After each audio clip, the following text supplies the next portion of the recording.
ఈ వర్ధనపేట నియోజకవర్గంలో ఇళ్ల స్థలాలు కూడా ఇచ్చే మంత్రిగా అది కూడా ఇస్తానని కూడా ఈ నేను చెప్తున్నా.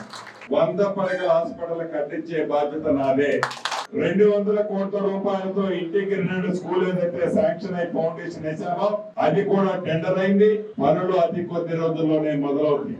కొన్ని తండాలని మున్సిపాలిటీ నుంచి బైఫర్కేషన్ చేసి గ్రామ పంచాయతీలు చేయాలని నాడబెట్టి అడిగింది. తప్పకుండా కేబినెట్ లో దాన్ని ఆమోదింపజేసి శాసనసభలో ప్రవేశపెట్టి ఏదైతే ఈ 9, 11 తండాలు ఉన్నాయో వాటన్నిటిని తిరిగి పాత గ్రామ పంచాయతీలుగా చేసే బాధ్యత కూడా నాదే.